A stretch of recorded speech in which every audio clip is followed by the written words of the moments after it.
بسم الله الرحمن الرحيم. الحمد لله رب العالمين، والصلاة والسلام على المبعوث رحمة للعالمين نبينا محمد وعلى آله وأصحابه وأتباعه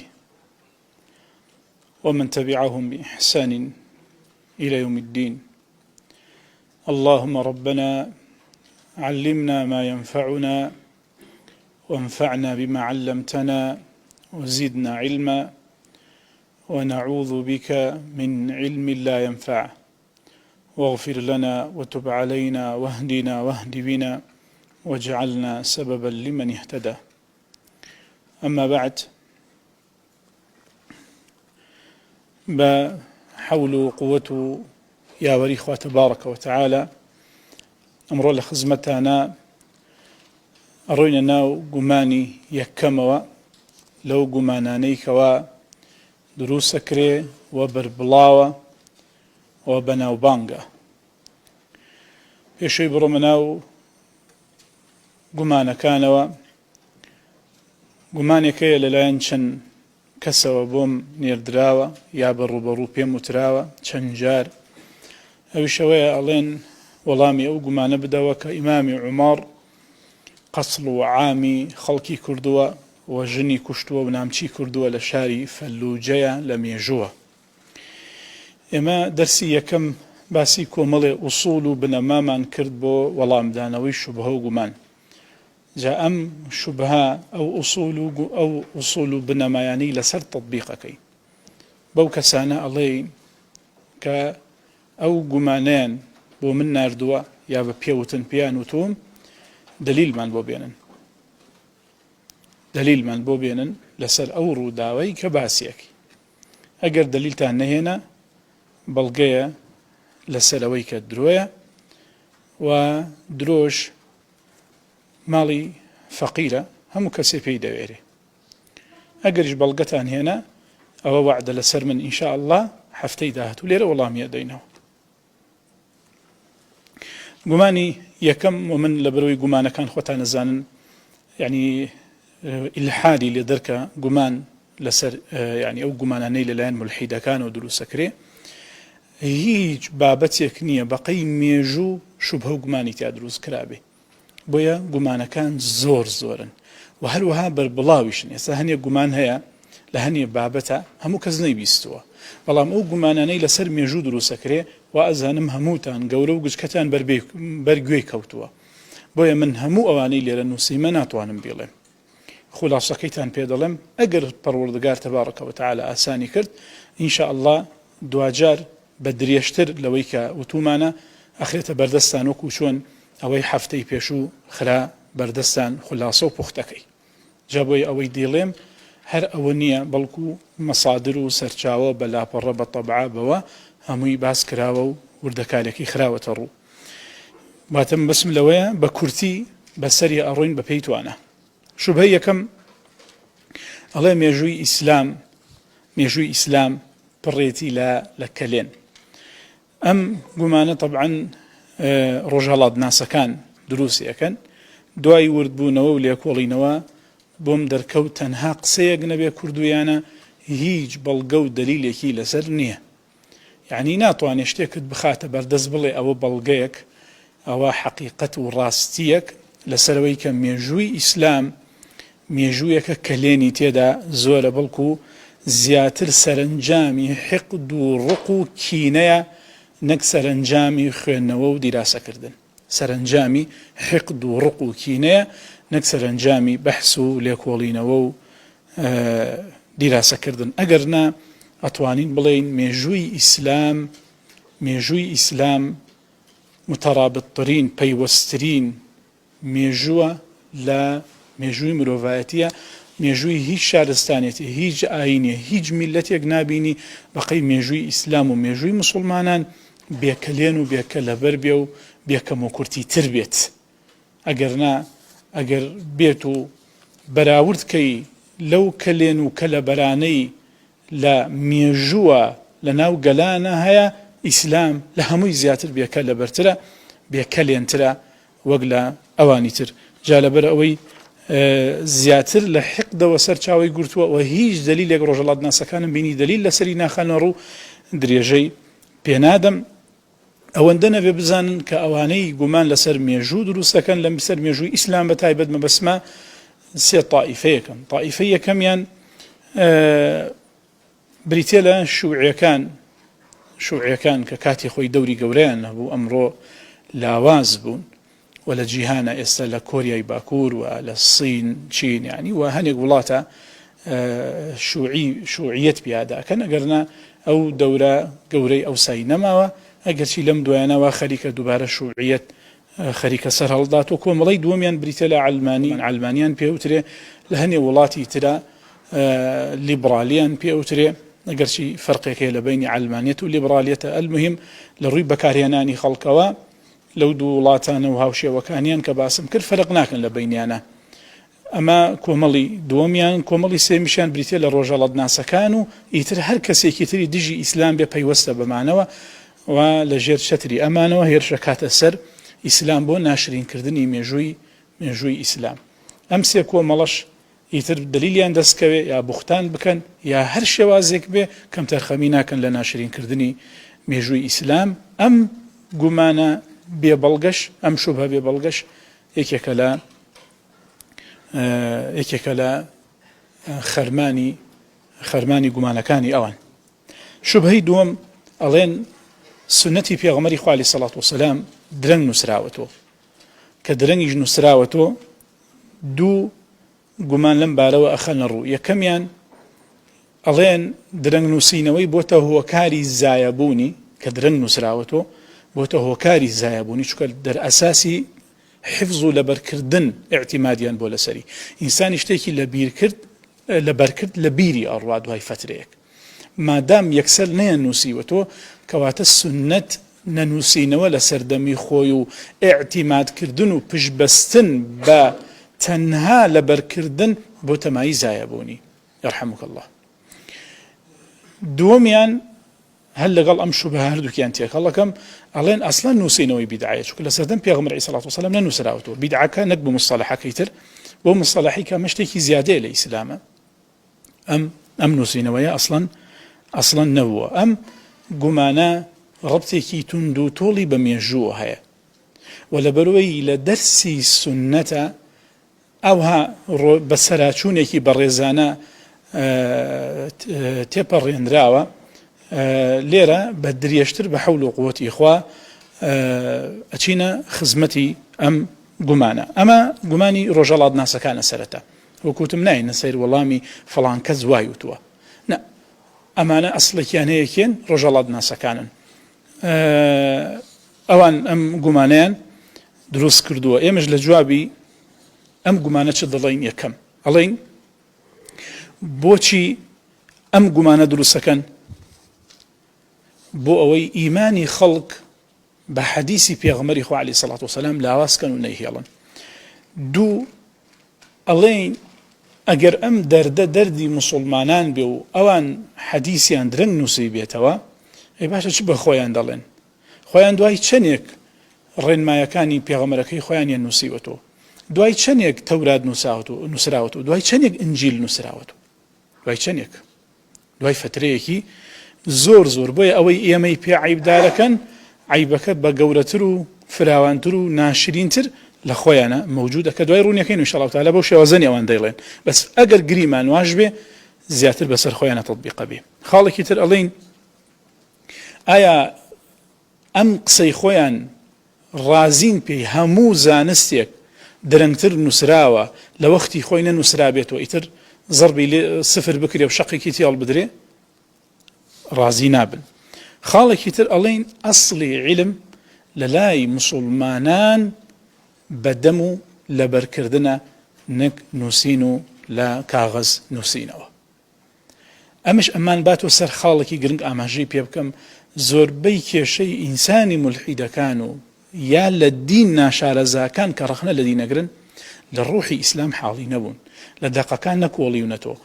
بۆ نمونە ڕووداوێکی تاریخی هەیە نایخەنە ناو چوارچێوەی ڕووداوەکە نەسێکمان هەیە نایخەنە ناو چوارچێوەی نەسەکە فاقتلوا المشركين فاضربوا فوق الأعناق واضربوا منهم كل بنان. ها قرآن فرمي وقاتلوا المشركين كافة وكون الله نصد بوه هنا بس بي أم نصب خيتنا وشوار شوي آياتك همو قمانك بوه مداته وتواو هيج إشكال ناميني بلام تشدك لا سياق بابلين بكردي بكينا شوار شوي رسته لا شوار شوي رسته كدري أكات الدروا كدري كرد دروا أوسا واتايكي بو بيشانه دا واتايكي لأفهمه جواز لواتاي ك لدقة تاريخية كهيا لا قرآن هي لحديث هي واتايكي جواز وبيشواني بو دروسك جابويا ألين أجر سيري مسلمانان كي أصلي علم لايان لبركردن بوا سيري صحابة بكا بيش أوي إسلامي شان بو بي علميان بشي بو ماوتو معلقاتي 7 حتى وكو أمر ماوتو بشي ماوتو شعر كاني معلقاتي 7 هر هم يبلا بركردن ماوتو هيتشينا نسراوتو أو تاوكو دعي ألين لقي مكا هلوا سراوة بويش بيودي معلقاتي 7 هرقينا هلا بركردن بوا أو هزارها شعرها كماوتو هر بلا بركردن ماوتو نيان نسيوتو إن أمة أمية قال لك إن خوانوار بون خوانوار تيانا كم بوا نسين تيانا كم بوا بوي اعتمادي يعني لسر أو نبوا كأمشتانا نازانا أو سادين زمان يندريج دكان أو سا رخني الإسلام دقل الماشا زانية رخني قرتوا كس ني قرتوا كس بينا قيشتوا بويا أقر سيري صحابة بكي سرباري أو يوتمان قال لك نخوانوار بون إنساني نخوانواريش بتايبتي بو ملتي وكو عرب أو باكي للذهن أنا هي لفكري أنا هي لبركردني أنا هي جوازه وقل خلقيتر إنسان كاتي خوانوارين أبو حفظي زياتر أعماداك أبو يشد لبركة أما اشتكى هموتان أوتان تمني هبي دزاني بونا كاتي سرطا أم تلفون أرزيك دروز بو لدواي 2000 كتلفون أرزيك دروز بو هم بو خم يعني چندين جمارم لبر بو بلكو همو جمار كان من لبر بو بون لناو دفتر بس بو احتياطا ما نوسي اي بلام كموبايل دروز بو موبايل جمارك حفظكي بخواي مبالغة ناكم اقل بلام جماري دو كسم لبرني ان شاء الله مبالغة من كردو دو كس بو لبرو اعتماد مكر سر نوسين كاعتماد مكر سر نوسين او سا وازم لبركردني هنا اعتماد ناكم سر لبركردن بلام كان ورقم نبو لبردسا نوسين نبو اعتمادك مسر ذهني خون جاوت من سيري حالي عربكي بواضحي اويان تيدا دبيني هر وهابوني دافع بالنر لبشتي صحابه كبيان وابو او حديثانا دين بويان بارزري ايمان يانا بارزري اخلاق يانا بارزري دواروج يانا جيان يانا دنيا يانا بوي واي كردو زياتر حديث كان بارز نضر الله امرأ بيغم يخوا دعاء كردوها هي خوارو او قشكا كحديث كان بيسي او اي جيني ام حديثانا بالنر بون كصحابة حديث كان جوان ورقرن أوسا خالي كتير كزور قرن قو ربطي بو قصي بيشو مهبو سيدنا كردنوي بيغمري خوا حديثي شون فرموا وازاني شون يسيما مقصاكين رز لدواي رز قصر ريزا كينو بيه يقصد دوبارة كينو من لسر دواي يقدو قسم دوبارة كردوا بس كوتا بيرم كاتمان كما وازم هنا وتبا فلقصد كم شكا كاتا كمان كما بيغمري خوا صلى الله عليه وسلم وقصينا كردو عليه الصلاة والسلام لصحيح بخاري وغيره بعد حتى سلام كردن جارو بس يجر سلامي دوباره كردو توا قصه كردن فرما كاتي قصيه كر عائشه فرما رضي الله عنها حيث صحيحه فرما قصيده كر سيجر دوباره كردو وكو اي قصينه كرد تاوكو خلق سكاني ليت يبقى لي حاليبا كاتب يا غمر صلى الله عليه وسلم شنجار قصيده دوباره كردو الصحابه لا لبريان كردو لمش كان شسباوا هروها نوسينوي حديثيش بو نوعاني وقمانا بن لدينا نوسينا ونبي نوسينا أصلينية نخير وحي خواهية نون والقلم والقلم سوين أخوة بقلم القرآن سوين بقلم خلاه والقلم وما يسطرون دير يشترين آياتي قرآن شا آياتيك آياتي قرز آياتي قرز باسي شدك باش يزولي باسي نوسينا قرزك يا أيها الذين آمنوا إذا تداينتم بدين إلى أجل مسمى فاكتبوه أمرك فاكتبوه فعلي أمري نسينا يعني فرمي بنوسن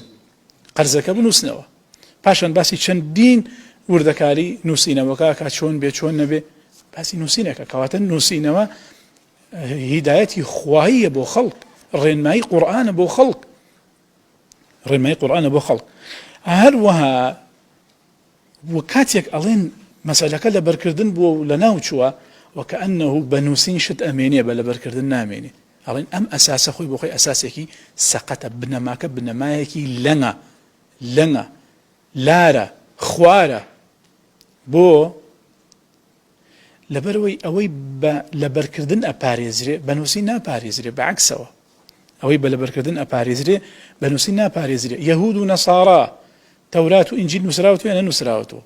ئەی پارێزراوە یا دەستکاری کراوە؟ دەستکاری کراوە. کەواتە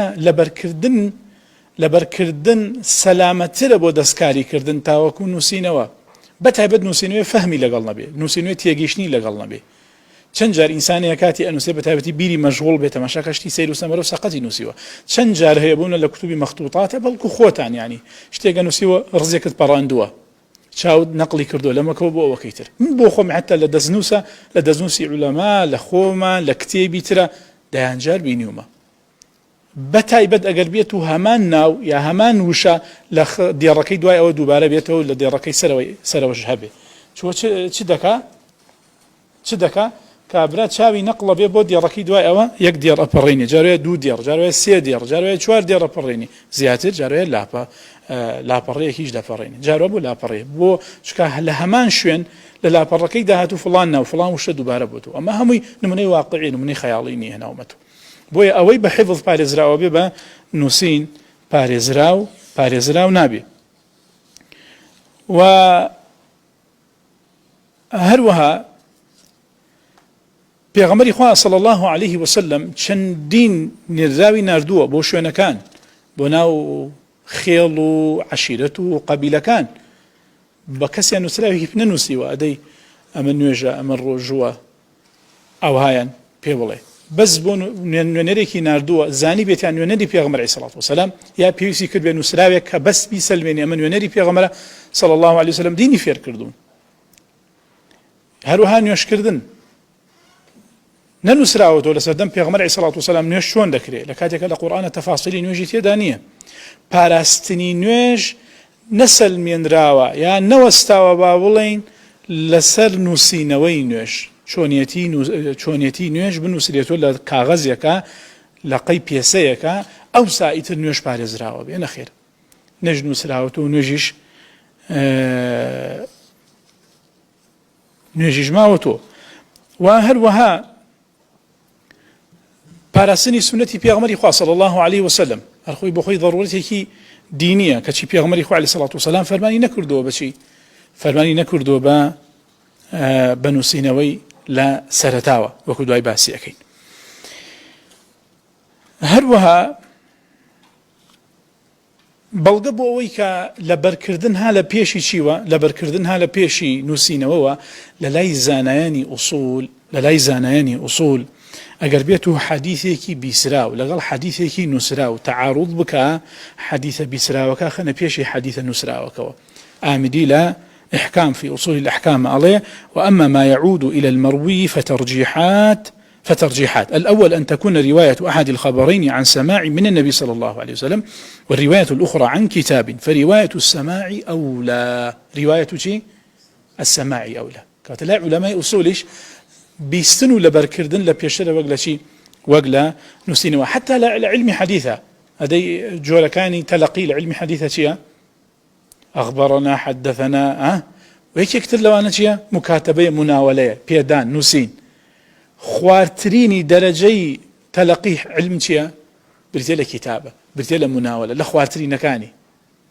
بهيسترين كاني وشيء والله سمعته بيستم بلا بركردن. باشترين كتاب دواي قرآن بخاري مسلمة كام يان لسر حفظ نسراون وكام يان لسر نسي نسراون، هدي بخاري لسر حفظ نسراون هو بينوس هو ساعة ياد بخاري لسر حفظ نسراون، مسلم بنوسين نسراون. هروها أما بقشتي باسي حفظ بو وثمان هاتين ورد ما كله ما ولا سيري الصحابة بك كقوة داعيتيانا أو حديثاني في غمر إخوة صلى الله عليه وآله وسلم من أمانة همو وأكاك تشيبه وأكاك زياتر حفظك أن تندو تولر تربكن بوي حديثة كان بالإزراء به همش تيكي واقعية هبوس تماشاي إنساني نابينا بكن لبر أوي نابينايا بتشاو نابيني حفظك هي زور جار تعويزي ويبو كردوتوا شو كشتيكي تريني اعتماد كاتسري بس شهي هي تنهاز بسنكي هي لبركردنكي هي بوي لبركردنكي زور دقيقي هي ئەوەیشی لە نەخوێنەوارەکەی بینی زۆر جار لە حیفظ و لەبەرکردن لە خوێنەوارەکە نابینی بۆنە لەم ڕۆژانە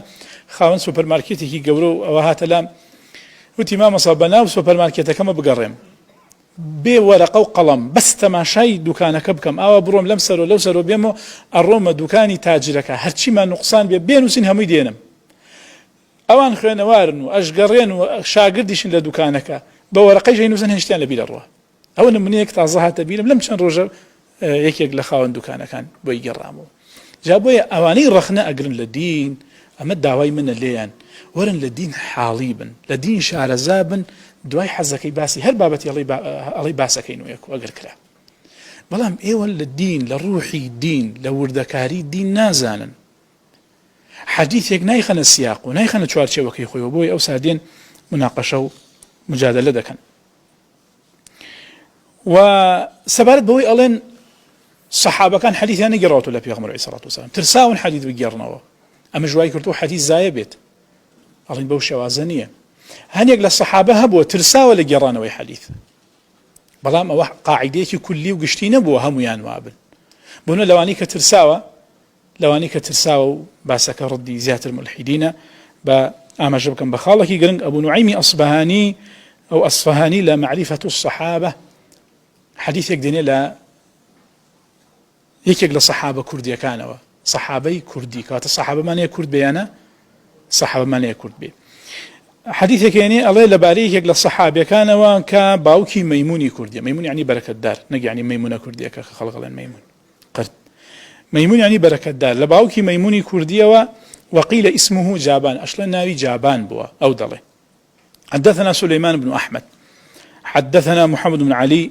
ابن زيد الصائغ حدثنا أحمد بن عمر العلاف الرازي قال حدثنا أبو سعيد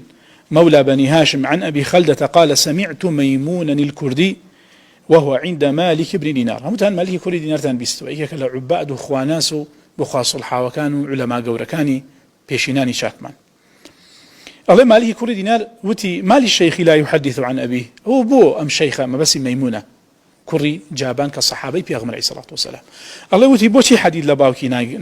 ناقريتوا فإن أباك قد أدرك النبي صلى الله عليه وسلم هو باوك قشتو ذا خزمتي بيغمر عليه الصلاة والسلام كواتا كرد كانش هاول يعني كرد كانش هاول يعني شون بلال حبشية شون صهيب رومي أجر شيء لقبكي أجر ناو رومكان بو بديل جيرا وأنا بلان بيوت صهيب رومي شون سلماني فارسي بو أميان فارسي كي حقيقي بو أوها ياريش معناها كرد بو أو بو يوامتا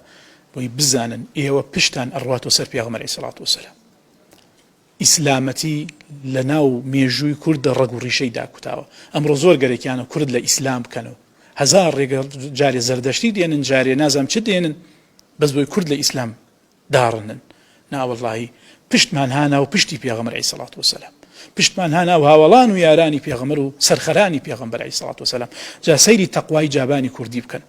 أفرمي رحمة الله عليه وسمع منه حديث شي بيستوى الله ميمونتي كان أبي لا يحدثنا عن النبي صلى الله عليه وسلم بابا كردي بيلم الله يتي باوكم حديث لا پیغمبر إخوانا قرت ولا ترسي أوي زياد وكم بك وهو فرمي لا پیغمبر بيستوى عليه الصلاة والسلام فرميتي هر كسي حديث لي بقرت وزياد وكم بك أو باشوني خوي لا أقريد وزخوش بك متعمدا سنجي متعمدا بدن تابتيوانيك بباور نقمان دروسك فنبقى أنقص ويزورك للصحابة زور بي صحابة حديثا لبيغمر قراوته عليه الصلاة والسلام فنكذا بأنقص ذروبك نق حديثك بس سهوا بون من سهويك بك أو شخواي بردقال بتشندين يا ساورسك علماء دهنوا أو شيء لا حديث كان بيغمر كي بارسوكا أو هلانا بس المسلمان بروا بلام ولكن سأحدثكم بحديث بلام حديث يكتان بو يرمو كلام بيستوى نجارك وندوان ونسيان لبيغمري بيستوى عليه الصلاة والسلام قرايتي وفرميتي تاكوتاي حديثك جاء لين صحابة ترساون لجيران حديث أما بوتا ما يبي حديث لنا بشوي الله ما قاعدة قشتينية هن يقل الصحابة ويان كردوا أجينا زور به نعلم زوريكي زور به الصحابة ونبون هروها لو والله مكاني تر ألين إيوه أوانتان كألين بيغمر نهي كردوا عليه الصلاة والسلام لأنه سينوي حديث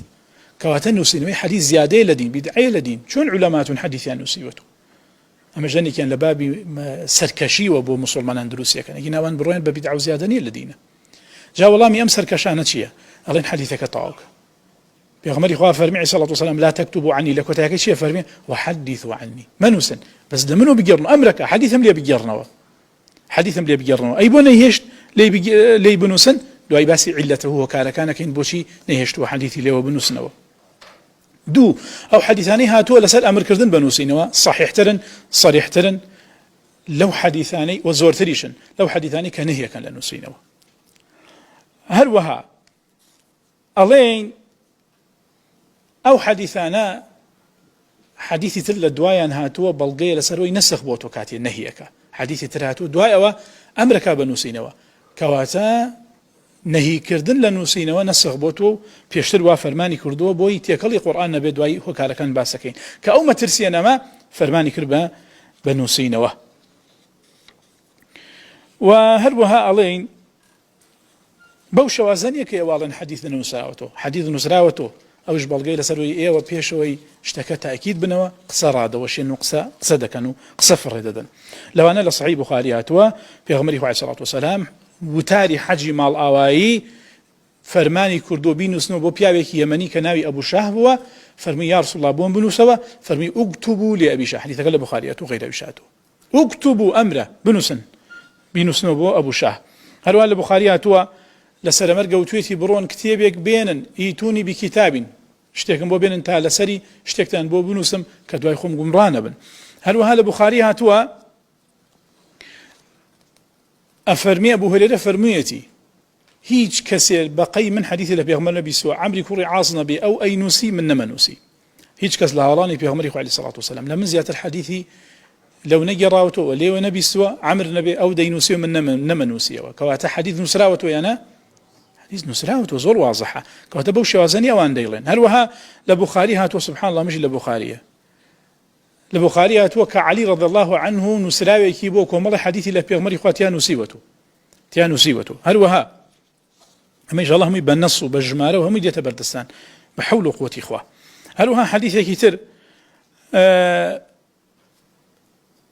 عمري كوري عاص أو عبد الله كوري عمر همشتكي لبيغمر ببيساي عليه الصلاة والسلام دينوسيوا ورجوتيان بيغمر خوان بروفا لو تشتانك بله تو همشتك دينوسيوا الله تشوف بلاي بيغمر عليه الصلاة والسلام رسول غفر مي عليه الصلاة والسلام اكتب فوالذي نفسي بيده ما يخرج منه إلا حق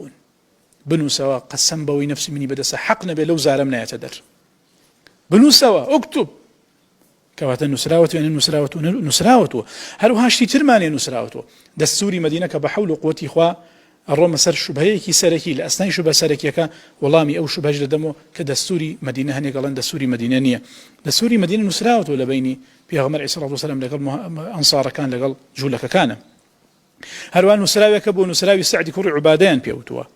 هل وها نسراوي كبو بيامتو الصحيفة الصادقة كهي عبد الله كوري عمري كوري عصبو أو كباس ما انكرت هل وان الصحيفة يكبو نسراوي كبو بيامتو نسراوي كي جابري كوري عبد الله نسراوي كبو بيانو ترو نسراوي كي علي كوري بالطالب أوي كباس ما انكرت هل وها أو ناماني في أغمري خواه صلاة والسلام كبو باشا ودا صلاة دار كان ناردويتي ناوي بسدود صلاة دار منوسيوة ناوي ناينم كاتكم بانروا لقل زور بين دقينا مكان كالسيرة هاتوا هرهمي نسراوه بالسدود أنا أو كاتكم بورنا دب داخوا والله إن شاء الله يتبرسان بحول قوتي إخوة هل وها أو بيماناني كلقل دور بركي خوي بسويتي هم ينسراونتو هل وها كومل آثاري ترمانية للصحابة وبلغي لسروي نسيويانتو إتر شل سردمي بيغمر عليه الصلاة والسلام شل دواي سردمي بيغمر صلى الله عليه وآله وسلم أي بوشي في غمري عليه الصلاة والسلام أمريكا الحديثي لي وننسنوا لبرسي سيهوكار والله أعلم. هو كاري يكم بو أوي قرآن بارزراو بيو حديث يكلي قرآن نبيت ولا يكتر جياب بناو دواي حديث بنوسنو شانك حديثي في غمري عليه الصلاة والسلام تيكلي قرآن بي أمش للروايتك ورد زور واضحة كأفرمي أكتاب مع كتاب الله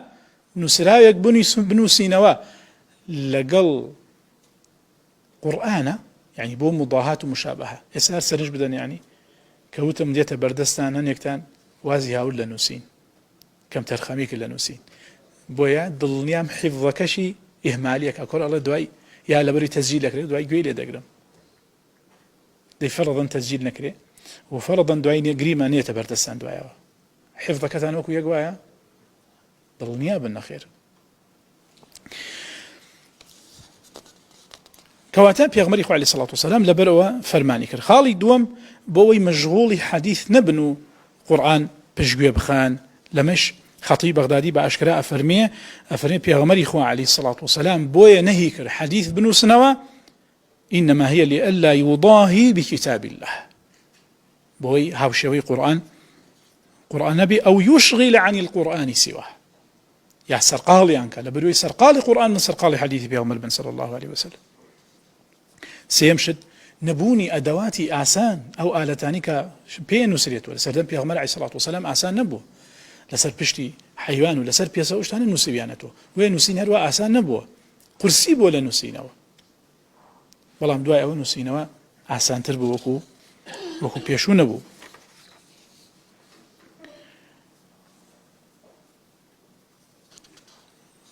أما بريتيب ولا سلمان دنيا ويكا سنتي بيغمري خواه صلى الله عليه وسلم نسراوته أنجا يكم جار كي حديث مثلا بشوازي كي فرمي أما شوازي تاك بو كي بو يكمين جار بشوازي كي فرمي نسراوه لنزيكي كوتاي سدي يكم بو لكوتاي نوتكانا لكوتاي نوتكانا نوتي يجري ما بسمة لكوتاي نوتكانا عمري كوري عبد العزيز فرماني كرد زهري وبا عمري كوري حزم أوان هسنا وبنسينوي حديثي بيغمري عليه الصلاة والسلام فرمي ترسم هي لناوشي بلناوشوني علماء كان هكاتي للسنة كان ما ترسيد رزبو أهل علم بمبرن يا بجداري شر كان يا بولاتانا برشو بلاويان كردو حديث لنا وبروا أو سافرماني كل حديث بنسريته أو بو هستان بنسينوي دواي قناغي كي بيشكوتو تري بري أو شوابو مالك لمدينة ابن جريج لا مكة أوزاعي لشام معمري كوري راشد ليمنى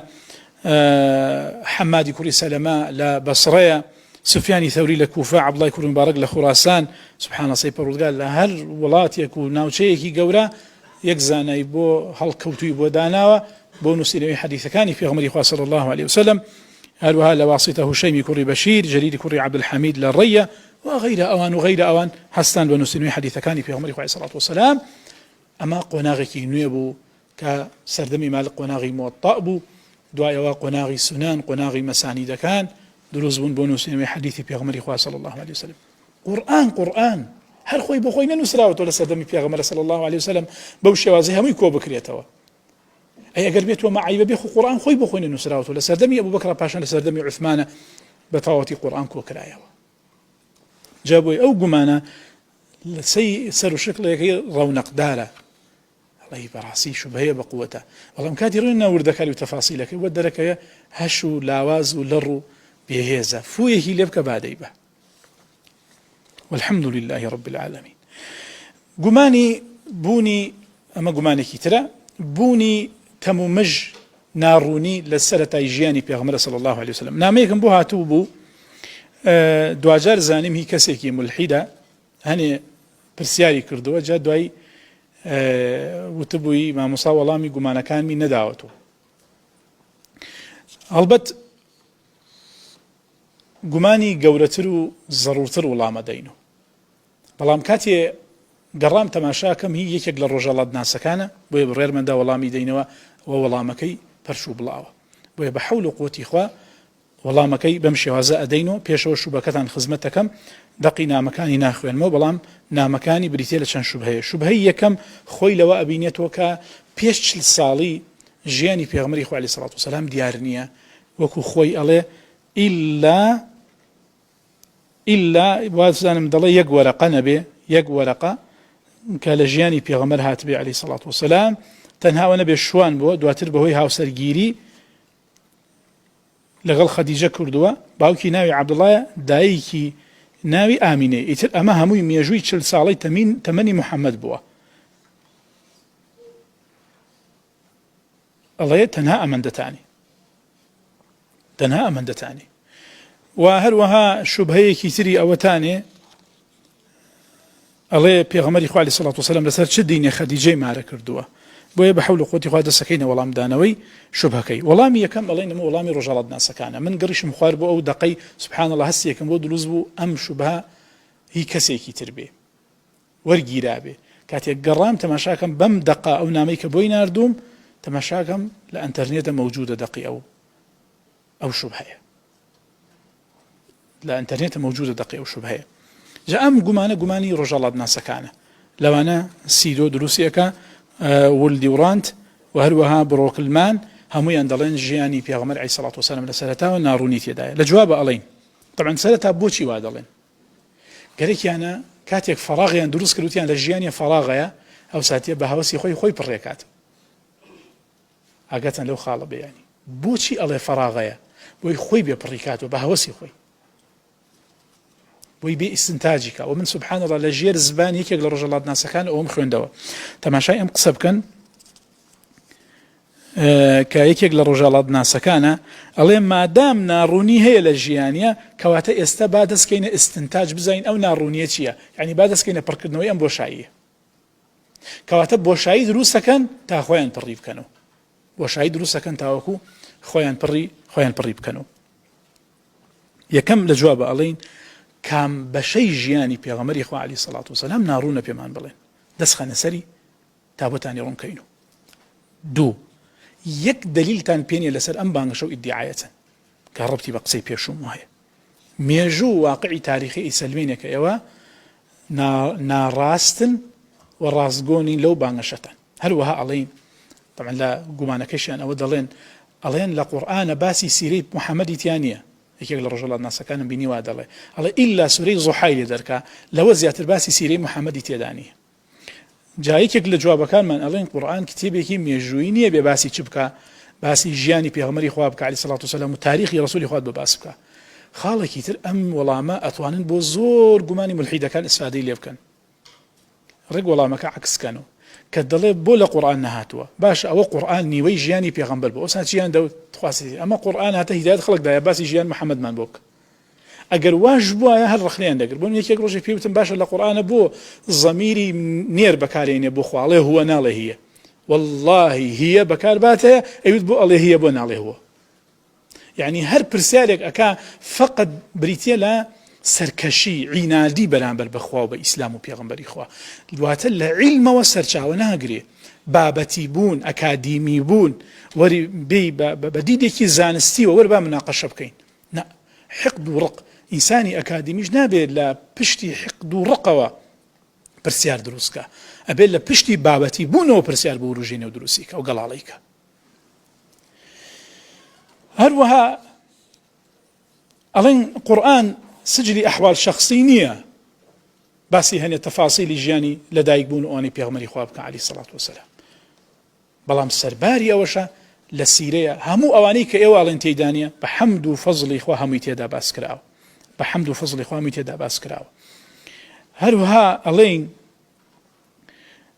یەکێک لە ڕۆژهەڵات ناسەکان جۆن کە جۆنی ناوە کتێبێکی نووسیوە ناوی اعتذار من محمد والقرآن لەم کتێبە ئەڵێ گومانی تێدا نییە دەقا کوردیەکەی بە ئیکەمە کوردی وەریەگەڕم بۆتان ئەڵێ گومانی تێدا نییە لەو کەسانی کە فەتحی وڵاتانیان کردووە لەو کەسانی کە شەرعدانەر بوون لەو کەسانی کە گەورە بوون یاسایان داڕشتووە یەک کەسیان نابینی وردەکاری ژیانی هەمووی ڕوون کرابێتەوە بە تەواوەتی بە جوانی بەڕێکی بەقەی ئەم کەسەی کە ناوی محەممەدە کەسیان حاڵوباری ژیانیان بەقەی محەممەد ڕوون نییە صلی الله عليه وسلم ئەمە شایەتی خۆیانە، ئەمە شایەتی خۆیانە. بڕۆین سەیری کتابی مێژوو نووسەکان بکەن، هەیە لە مێژوو نووسان یەک مجلد هەیەنە 2 مجلدی بەس تەرخان کولە بۆ ژیانی پێغمبەری خوا عەلەیهی سەڵات وەسەلام، هەیە 3 مجلد، هەیە 5 مجلد باسی ژیانی پێغمبەری خواکە. لەم 5 مجلدە جارەیە مجلدێکی بریتە لە پێش 40 ساڵە، ئایانە 400 لاپەڕە 300 لاپەڕی بریتە لە پێش 40 ساڵان. هەروەها پاشاکان دەسەڵاتدارەکان گەورەکان دوو ژیانیانەیە، ژیانی تایبەت و ژیانی گشتی. پێغمبەری خوا عەلەیهی سەڵات وەسەلام ژیانی تایبەتیشی زانراوە نەگەر ژیانی گشتی، ژیانی تایبەتیشی زانراوە نەگەر ژیانی گشتی. واللهی لام وایە مبالغە نەبێ بڵێم ئەوەی خەڵک لەسەر ژیانی تایبەتی پێغمبەری خوا ئیزانن، واللهی هەنێک کەس لەسەر باوکی خۆی نەیزانی، واللهی هەنێک کەس لەسەر باوکی خۆی نەیزانی. کوێی ژیانیتان گەرەکە بۆتانی ڕوونکەینەوە، بەس پێمان بڵێن تا بۆتانی ڕوونکەین. بەڵام پرسیار دروستکردنی بێ بەڵگە ئاسانە، درۆژ هەژارە و هەموو کەس پێی دەوێرێ. و هەروەها دێنە سەر تەفاسیل، ئەڵێن کاتەکە تەواو بوو، ئەگەر بەخێرا بەسەر هەنێک لەوانە بڕۆم کە گرنگە ئاماژەی پێ بکەم، ئەو ژۆتانی ئەڵێن کوێی ناڕوونە لاتان نەسەبی بەخوا نەسەبی هەتاوەکو عەدنان بە سەنەدی صحیح و جێ ئیجماع هەموو مێژوو نووسان هاتووە، لە عەدنان و تا ئیبراهیم هاتووە، بەخوا لە ئیبراهیم و تا نوح و تا ئادەمیش هاتووە نەسەبی. کوێیتان لا ناڕوونە؟ تا ئادەم ئەسڵی مرۆڤایەتی نەسەبی لە سیرەی هاتووە. و من منهجم هەیە کاتێ لەو قسانی کە دەیکەم بۆ نەوتم لە مێژوو هاتووە، وتم لە سیرە هاتووە، زانایان وا دەڵێن هەموو ئەمانە لە منهجی منە، لە وتار لە دەرسم لە کتێبم معنای خۆی هەیە، بۆیە ئێستا ناچمە سەر ئەو منهجم لەو بارەوە. هەروەها خێزانەکەی معروف نییە، لاپەڕەیەک و دوان و دا بەس لەسەر وردەکاری ژیانی بڕۆن سەیری ئیبن هیشام کەن، بەخوا زیادە دە لاپەڕە لەسەر خێزانی پێغمبەری خوا، بەڵکو چەندین لاپەڕە لەسەری نووسراوە. کوێی ڕوون نییە، داواکردنیشی کە باوکی چۆتە داوای دایکی بەخوا بە ڕوونی هاتووە. کوێی ڕوونی ئەو کاتێک کە دایکی دووگیانە بێ پێوە ڕوونیە کە حەملەکەی لە سیرە هاتووە، ئەڵێ حەملەکەی سووک بووە، و حتا خەو بینینەکەی باسی خەو بینینی خۆیمان بۆ کە لە کاتی ئەوەی دووگیان بووە خەوەکەیشیمان بۆ باس کراوە. کوێی ناڕوونە پێمان بڵێن. و کاتێ لە دایکە بێ کوێی ناڕوونەوەی کە خەوە بینێ کۆشەکانی شام ڕووناکە بنەوە، کوێی ناڕوونە کە ئەوەی کە ساڵی لە دایک بوونی کە بە کۆدەنگی هەموو مێژوونوسان لە ساڵی فیلە لە دایک بووە. لێرش گومانیەکەیە وەڵامی دەینەوە، بەڵام کاتەکەم تەواو بوو لە دەرسی داهاتوە بە حەول و قووەتی خوا ئەڕۆمە سەری ئەویش کە بریتێ لە گومانێکی زمنی. گومانە زمنیەکە چییە؟ ساڵی لە دایکبوونی پێغمبەری خوا. هەنێک لە ڕۆژهەڵات ناسەکان ئەڵێن ساڵی لە دایکبوونی دیاری کراو نییە، مادام دیاری نەکراوە ئەوە عیبەیە و نابێ محەممەد و پێغمبەر ئیدعای پێغمبەر بکە ساڵی لە دایکبوونی دیار نبێ. سبحانك اللهم وبحمدك أشهد أن لا إله إلا أنت أستغفرك وأتوب إليك. بل نقذف بالحق على الباطل فيدمغه فإذا هو زاهق ولكم الويل مما تصفون.